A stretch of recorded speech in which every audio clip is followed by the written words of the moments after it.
안녕하십니까. 오마이뉴스 이민선입니다. 시간이 참 빠릅니다. 어느덧 2021년이 코앞으로 다가왔습니다. 오늘 은수미 성남시장님 그리고 성남시 언론인들과 함께 올 한 해 성남시에서 어떤 의미 있는 일이 있었는지 짚어보도록 하겠습니다.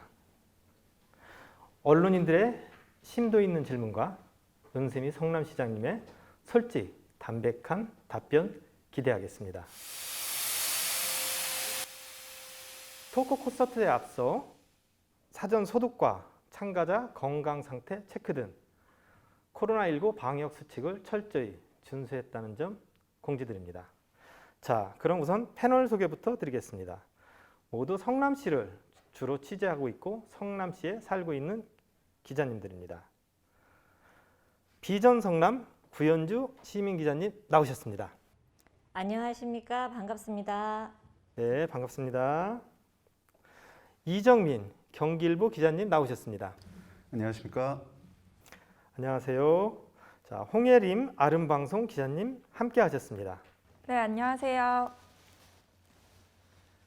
자, 오늘 기자님들과 리얼 토크를 펼치실 은수미 성남시장님 나오셨습니다. 반갑습니다. 화이팅! 자, 기자님들 질문에 앞서 사회자인 제가 가벼운 질문 드리도록 하겠습니다. 은수미 시장님의 가벼운 답변 부탁드리겠습니다. 코로나19가 장기화되고 있습니다. 시민들 삶이 날로 팍팍해지고 있는데요. 자연스럽게 재난지원금에 관심이 쏠릴 수밖에 없는 그런 상황입니다. 만약 은수미 성남시장께서 재난지원금 지급 방법, 지급 대상을 결정할 수 있는 위치라면 어떤 결정을 내리실지 가벼운 답변 부탁드리겠습니다. 예, 저희는 성남의 연대안전자금 3차 검토하고 있고요. 기준이 있습니다. 우선 위험에 비례한다. 그러니까 위험한 사람과 좀 그렇지 않은 사람이 나뉘잖아요. 정규직 있고 프리랜서가 있고 자영업자가 있고 그래서 위험한 분에 비례한다. 그 다음에 가급적이면 아동과 어르신에 대해서 특별한 배려를 한다. 세 번째로 장애인이나 이런 취약한 혹은 그러니까 정부 재난지원금으로 지원이 안 되는 곳이 있어요. 예를 들어서 성남 모란시장 5일장 같은 경우는 무등록 점포에서 지원이 안 되세요. 이런 것들, 그러니까 보완책. 그러니까 세 번째는 정부 지원금을 보완할 수 있는 곳을 뚫는다. 이 세 가지 원칙에 입각해서 저희들도 준비하고 있습니다. 자, 시민들한테 참 힘이 있는 답변을 해주셔서 대단히 감사드리고요. 필요한 곳에 우선적으로 지원하고 성남시 재난지원금 같은 경우는 국가에서 지원되지 않는 사각지대를 지원한다. 이런 말씀이셨습니다. 자, 솔직한 답변에 다시 한번 감사드립니다. 이제 언론인들 질문을 들어볼 차례인데요. 언론인들이 꼽은 성남시 10대 뉴스라는 것이 있습니다. 자, 10대 뉴스를 위주로 이렇게 질문을 한다고 다들 준비를 하셨는데요. 성남시 10대 뉴스는 코로나 위기 대응, 광주 대단지 사건 50년 만에 재조명, 유니세프 아동 친화도시 추진 등입니다.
먼저 이정민 기자님 준비한 질문 부탁드리겠습니다.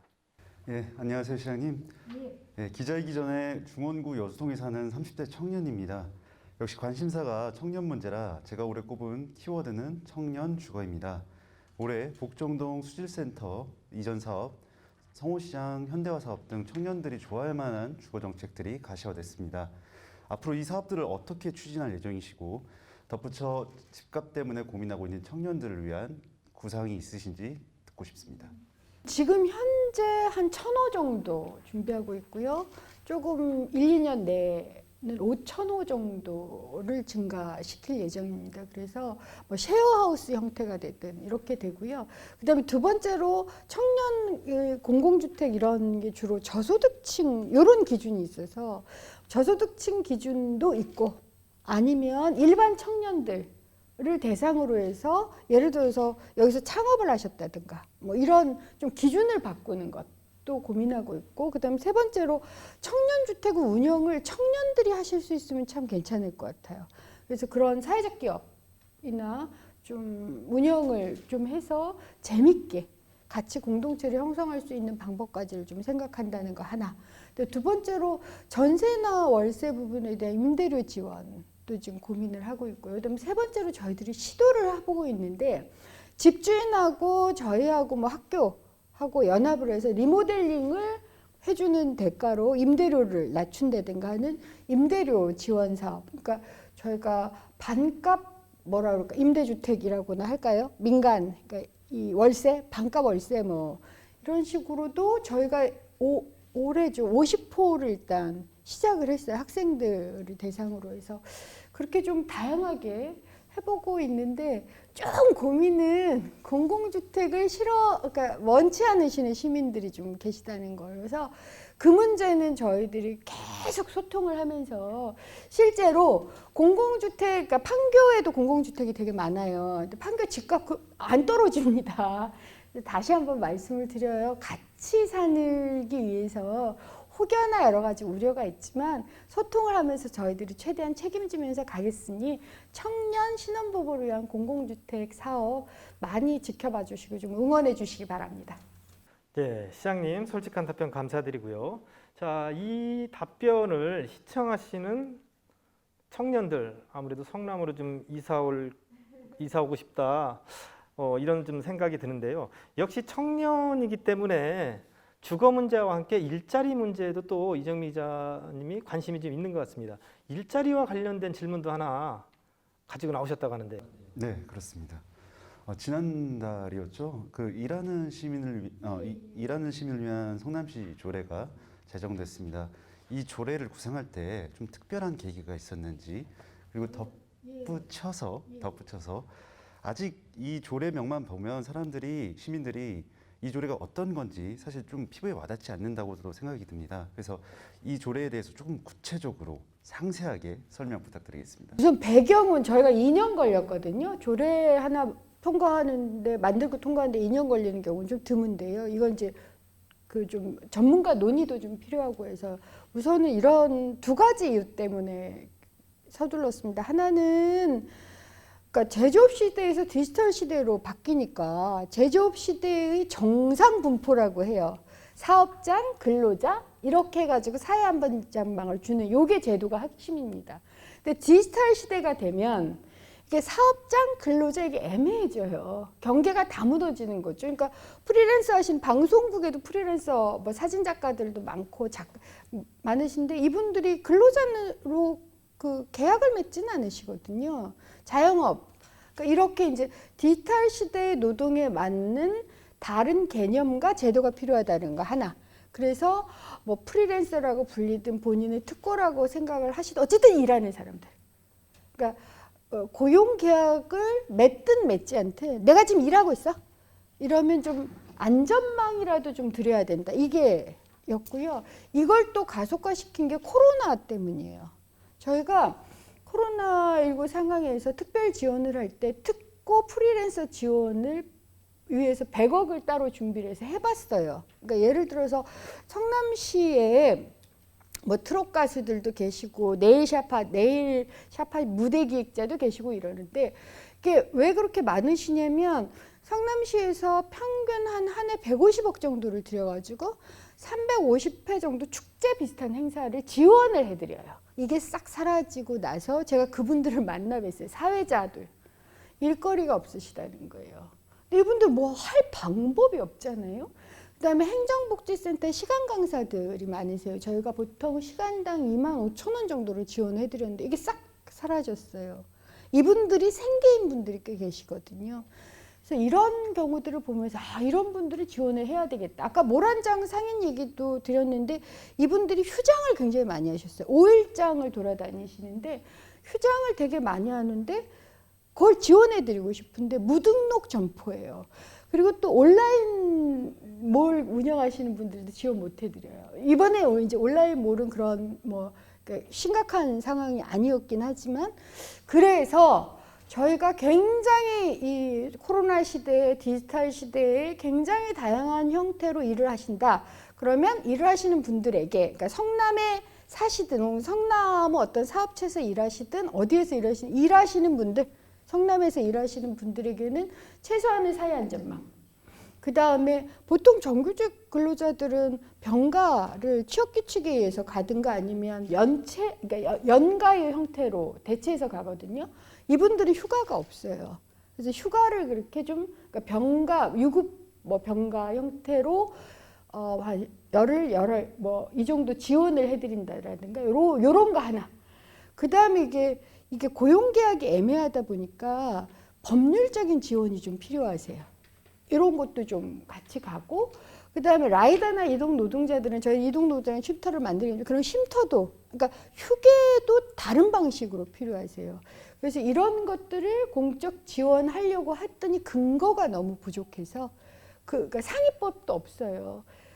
그래서 근거를 마련해야 되겠다 해서 최소한도의 조례를 만들었고 사실 이게 완전해지려면 상위법이 생겨야 돼요. 지금 전국민 고용보험 이런 얘기도 나오는데 저는 전국민 노동법 같은 형태로 좀 가야 되지 않냐. 그래서 일하는 사람들에게 기본적으로 주어야 될 권리를 주는 방법을 어쨌든 지자체에서는 지자체 방식대로 모색을 하고 그런 경험들이 전국적인 모색이 됐으면 좋겠고 청년들한테 예를 들어서 구직자라든가 다양한 형태의 창업을 하시려고 한다든가 이런 분들의 일시적인 생활 지원 이런 것들도 포함되어 있다고 생각해 주시면 돼요. 자, 자세한 설명 감사드립니다. 디지털 시대에 맞는 또 코로나 시대에 맞는 노동 안전망, 고용 안전망을 만들기 위해서 일하는 사람들을 위한 조례를 만드셨다. 그런 답변이신데요. 상위법이라고 말씀하셨는데요. 그럼 국회의원들이 만들어야 되잖아요. 네네. 구체적으로 어떤 상위법이 좀 필요할까요? 그러니까 근로기준법이나 이제 노동조합법 혹은 산재 이런 관련한 법들이 있어요. 근데 이 법은 대부분의 근로자의 범위가 고용된 자예요. 고용계획을 쓴 자. 그러니까 자영업, 프리랜서, 특고 다 빠져요. 특고의 일부는 들어가긴 하는데 그러다 보니 이 전체를 그러니까 두 가지 방식이 있는데 그동안의 근로자 기준을 그러니까 그대로 두고 부분적으로 확대해 나가는 방식. 예술인 복지법 이렇게 특별법 형식으로 확대해 나갈 수도 있고 아니면 일거에 좀 넓혀버리자.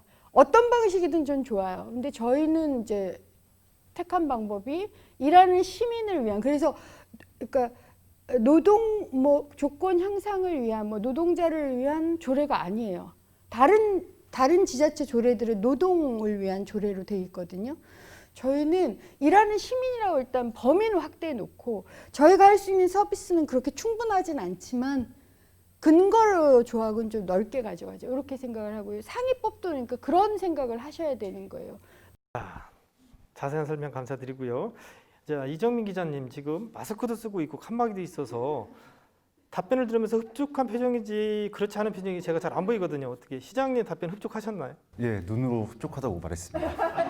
흡족해 하시는 것 같았습니다. 자, 답변 감사드리고요.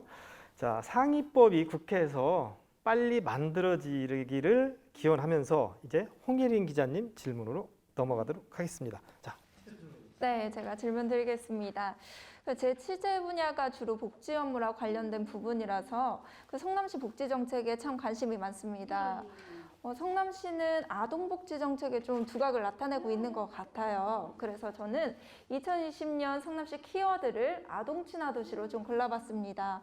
그 시장님께서는 사실 취임 초기부터 반대 여론에도 불구하고 아동수당을 지역화폐로 지급하기도 하셨어요. 또 내년에는 아동 친화도시 인증을 받기 위해서 여러 가지 사업을 추진 중이라고 들었는데요. 그 시장님께서 생각하시는 아동 친화도시 모습이 어떤 건지 좀 궁금합니다. 지금 당장은, 그러니까 좀 단기적으로는 학대받는 아이들, 빈곤한 아이들에게 지원을, 그러니까 돈 없어서 병원 못 가는 친구들이 있어요. 그리고 그래서 기부금 모금을 하잖아요, TV에서. 전 그게 좀 창피해요, 사실은. 왜 선진국이잖아요. 우리가 잘 살아요. 근데 왜 우리 아이들이 아프다고 저 아이들 얼굴을 아이들이 기부를 하게 만드는 광고는 왜 계속되지? 이것 때문에 저희가 100만 원 상한제, 그러니까 원래 처음 취진 0에서 18세까지 아동은 본인 부담금이 100만 원이 넘으면 무조건 전액해 준다였어요. 근데 이제 복지부하고 협의를 하면서 0에서 12세로 저희들이 양보를 할 수밖에 없었는데, 저는 아이들의 병원비는 더 이상 기부에 의존하게는 안 했으면 좋겠어요.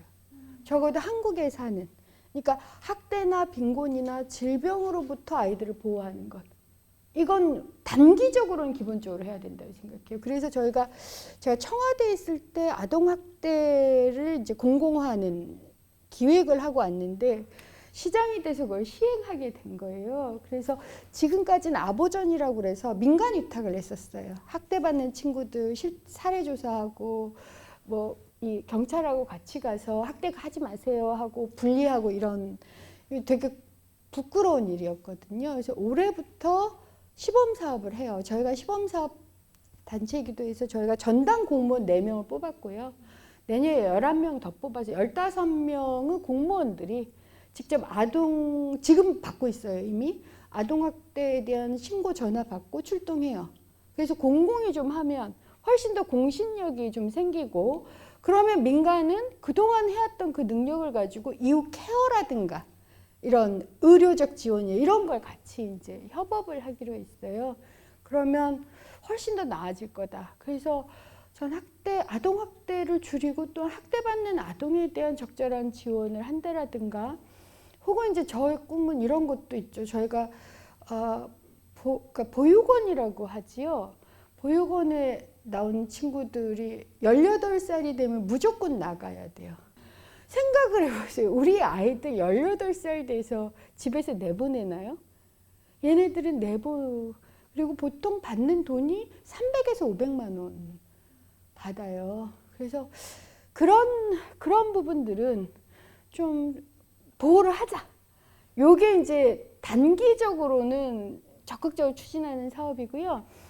중장기적으로는 단지 그렇게 학대나 빈곤뿐만 아니라 보통 아동들이 자기가 목소리를 내고, 왜 BTS가 Love Yourself, Speak Yourself 이 얘기를 하잖아요. 발언도 하고 자기 권리에 대해서 고민도 하고 네트워킹도 하고, 그래서 적어도 0에서 18세를 거치고 나가면 난 참 소중한 존재야.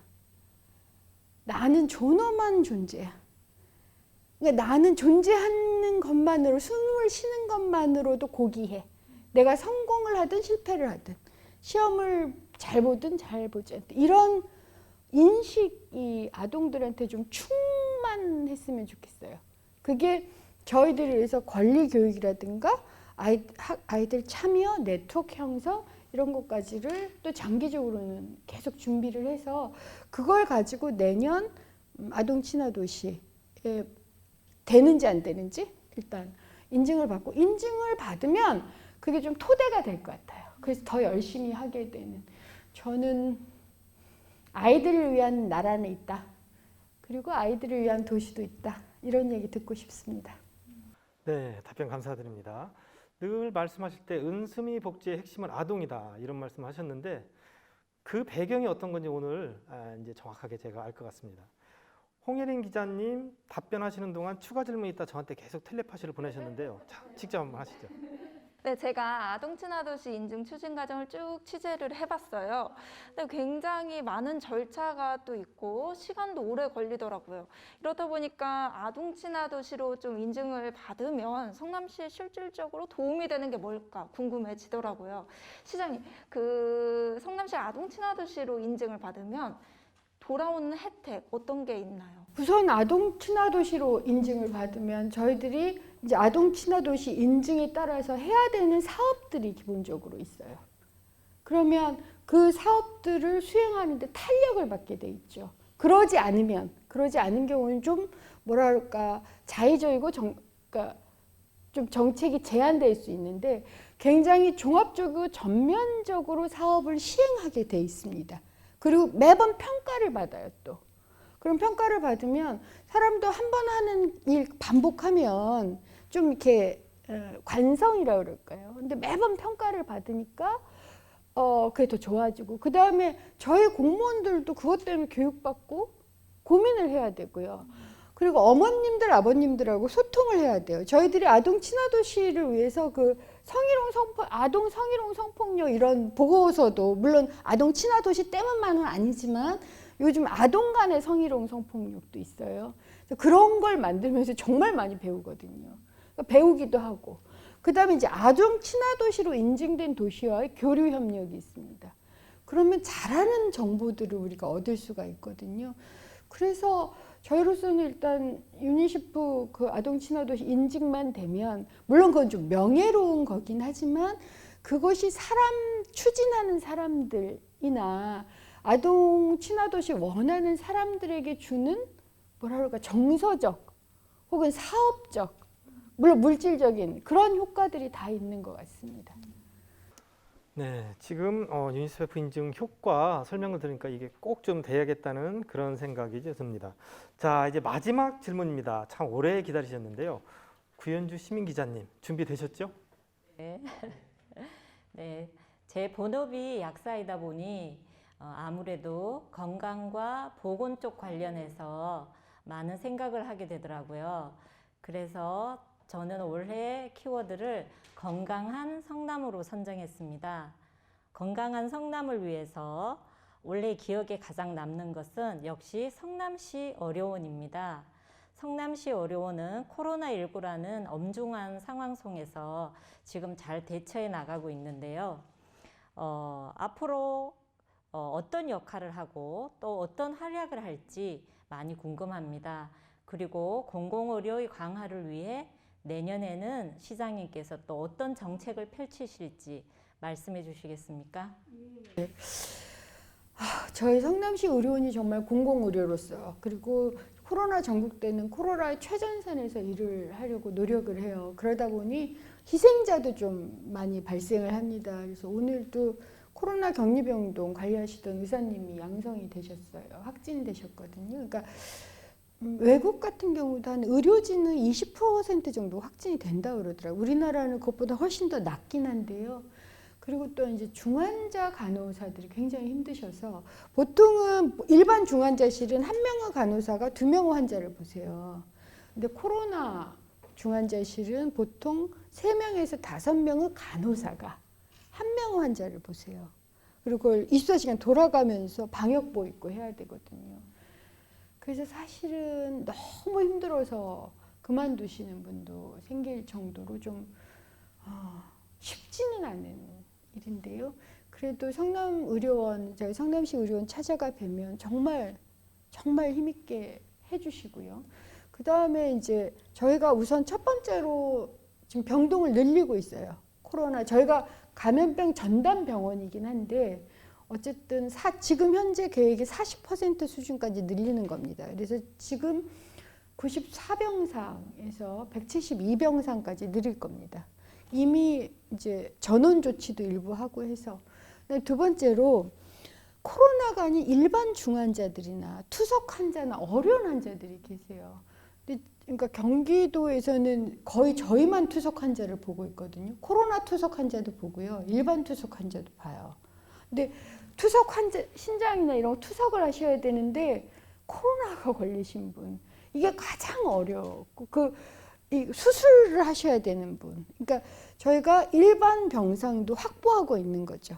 전시 제가 비상사태는 코로나를 걸리지 않은 분들에게도 나타나는 현상에서 이 양자를 지금 다 두 마리 토끼를 다 잡을 수밖에 없다. 그래서 일반 그리고 굉장히 위험한 혹은 비상이 요구되는 환자들도 보고 또한 코로나 전문 병원으로 전담 병원으로도 저희들이 확대해서 내년에는 간호사까지 해서 한 52명 정도 또 뽑고 있어요. 특히 투석 치료를 하실 수 있는 간호사라든가 중환자를 보실 수 있는 간호사라든가 이런 의료 인력이 너무 많이 지쳐가지고 사실 계속 확대 뽑고 있고 그래서 제가 시의회도 뭘 당연히 해주실 거다. 그 시민들께도 말씀드리는데 저희가 원래 성남의료원 한 3년 정도는 매년 300억 정도가 적자가 날 거다라고 예상을 했어요. 근데 이제 2배일 것 같아요. 그래도 저는 시민들이나 시의회에서 동의해 주실 거라고 생각해요. 그리고 해야 된다라고 보고 있어요. 저희가 굉장히 시민들의 세금을 쓰는 일이어서 신중하긴 하지만 그래서 어쨌든 일반 병상도 확보를 하고 코로나 전담 병원으로도 동시에 하면서 시민들의 건강을 골고루 지킬 수 있는 균형을 내년에도 꼭 잡아나겠는. 다만 저희가 재정 지원을 좀 대폭 늘려야 될지도 모른다라는 말씀 미리 드릴게요. 물론 경기도나 중앙부처에서 많이 도와주고 계시는데 이게 과거의 기준이다 보니까 그러니까 전시 기준이 아닌 거예요. 아직까지는 우리나라 제도가 과거 기준이다 보니까 이게 빨리빨리 잘 안 되고 그래서 그 간극은 시가 메꿔야 되는데 마침 또 저희가 재정이 일정하게 동원이 되는 시여서 저희들이 성남시뿐만 아니라 경기도 일원에서 거점 병원이 되는 방식으로 그런 역할을 이미 지금 하고 있고요. 앞으로도 계속 하겠노라라는 말씀드립니다. 자, 자세한 답변 감사드리고요. 성남시 의료원을 성남 시민들 건강을 지키는 보루로 삼겠다. 이런 답변이신 것 같습니다. 재정 적자가 2배로 예상되는데도 밀어붙이시겠다. 동의해달라 당부의 말씀도 드리셨습니다. 자, 이제 기자님들 질문은 모두 끝났고요. 제가 준비한 질문이 하나 남아 있는데 살짝 무거운 질문이라 제가 어울리지 않게 목소리를 좀 살짝 깔아봤습니다. 좀 이해를 좀 해주시고요. 자, 내년이면 성남시 태동이 된 광주 대단지 50주년입니다.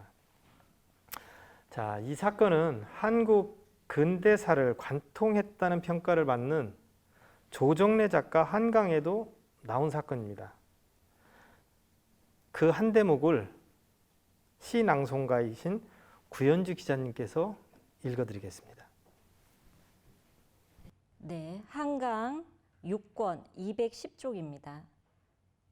8월의 석양빛이 사위면서 어서름이 내리고 있는 광주 대단지는 한눈에 사람이 살 수 있는 곳이 아니었다.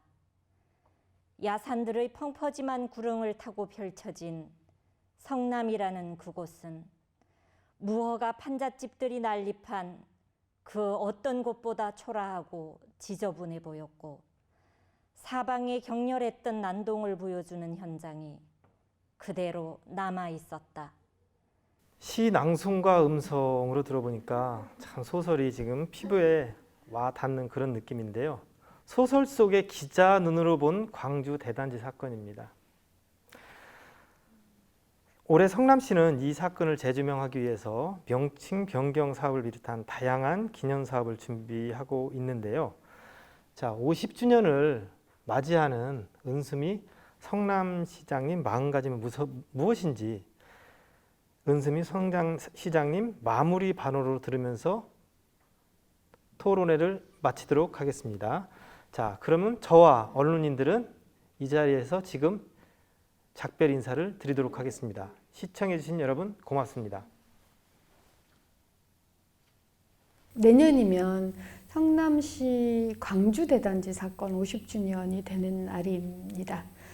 사실은 12만 명이 지금 50년 전에 강제 이주가 됐던 정말 먹고 살기도 힘들고 수도도 없고 화장실도 없었던 그런 곳에서 지금의 성남이 태동하기까지 50년, 전 그것은 도전의 정신, 따뜻한 온기, 이웃에 대한 애정, 이런 것이 없었다면 불가능하다고 생각을 하고요.